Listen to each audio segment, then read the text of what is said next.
किसी ने बड़े कमाल की बात कही है कि यदि जीवन में पांडवों सा संकट आएगा तो याद रखना हिस्से में भगवान श्री कृष्ण जैसा सारथी भी अवश्य आएगा।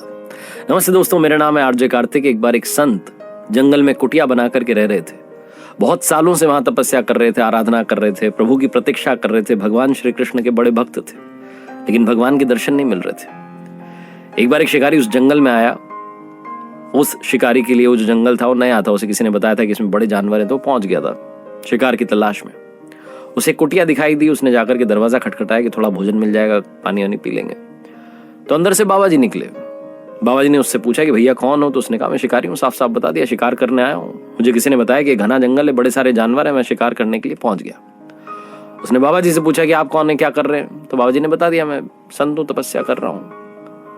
फिर उसने पूछा कि मतलब क्या करते क्या है आप? उस शिकारी को ज्यादा इसके बारे में जानकारी नहीं थी, उसका काम ही यही था, बस वो तो जानवर पकड़ता था। तो बाबा जी ने कहा क्या समझाऊं इसको?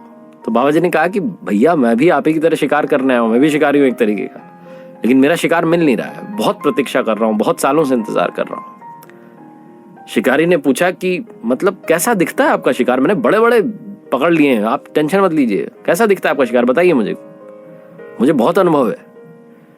बाबा जी ने सोचा अब क्या बताऊं इसको, कैसा दिखता है, क्या बोलूं।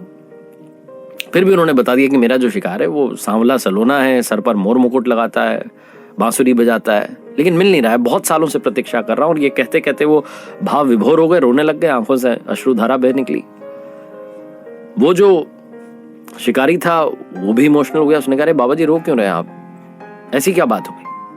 मुझे बहुत वर्षों का अनुभव है, आप चिंता मत कीजिए, आपके शिकार को पकड़ के लाऊंगा। और आज मैं प्रतिज्ञा करता हूं, वैसे तो मैं पानी पीने आया था, भोजन करने आया था आपके यहाँ, लेकिन आज प्रतिज्ञा करता हूं कि जब तक आपका शिकार नहीं पकड़ लेता तब तक अन्न का एक दाना ग्रहण नहीं करूंगा, पानी नहीं पीऊंगा। आप देखना, अभी बस मैं गया घने जंगल में, पकड़ के लाता हूं, आप टेंशन मत लो। ऐसा बोल करके चल दिया। और वो जब जा रहा था तो बाबा जी सोच रहे थे कहाँ मिलेंगे इसे। मैंने क्या बोल दिया इसको कहाँ भगवान मिलेंगे? मैं इतने वर्षों से प्रतीक्षा कर रहा हूँ, मुझे नहीं मिले। शिकारी गया, जाकर के उसने घने जंगल में जाल बिछा लिया, बड़ा सा पेड़ के ऊपर जाकर के बैठ गया, इंतजार करने लगा, प्रतीक्षा करने लगा कि वो शिकार आए, सर पर मोर मुकुट, बांसुरी बजाते हुए, सांवला सलोना। कोई आ ही नहीं रहा। एक दिन बीत गया, 2 दिन, 3 दिन, बैठा हुआ है भूखा प्यासा, बस यही प्रतीक्षा कि वो शिकार आ जाए, एक बार फंस जाए, बस लेकर के चलूं बाबा जी के पास। वो बहुत परेशान है। जब 4 दिन हो गए तो भगवान को लगा कि तो जाने वाला नहीं है, टस से मस नहीं होगा, बैठा हुआ है मेरे इंतजार में। तो भगवान स्वयं प्रकट हो गए, वही रूप जैसा बाबा जी ने बताया था, और खुद ही चलते चले आए, चलते चले जा रहे हैं, खुद आकर के जाल में फंस गए।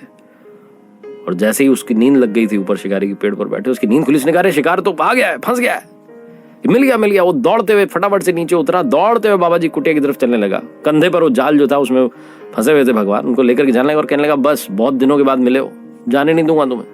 वो बहुत परेशान है, पता है तुम्हें। ले जाकर के उस जाल को वहां रख दिया। बाबा जी कुटिया के सामने दरवाजा खटखटाया, बोले मिल गया शिकार आपका। बाबा जी ने दरवाजा खोला तो साक्षात प्रभु खड़े थे, वही रूप जो बताया था शिकारी को बाबा जी ने। बाबा जी पैरों में पड़ के कहने लगे प्रभु भगवान, इतने वर्षों से आपकी तपस्या कर रहा हूं, आपने दर्शन नहीं दिए, इस शिकारी को आप कहां मिल गए? भगवान ने कहा इसके भाव तुम्हारे भाव से भी ज्यादा ताकतवर थे। ये संपूर्ण भाव से मेरी प्रतीक्षा कर रहा था। तुम तो जब तपस्या करते थे कुछ ना कुछ ख्याल आ जाता था तुम्हें, कुछ ना कुछ विचार आ जाता था, लेकिन इसके मन में कोई विचार ही नहीं आया। 4 दिन से मेरे रूप की प्रतीक्षा कर रहा है कि ऐसा कोई दिख जाए तो एक बार लेकर के चलूं बाबा जी के पास।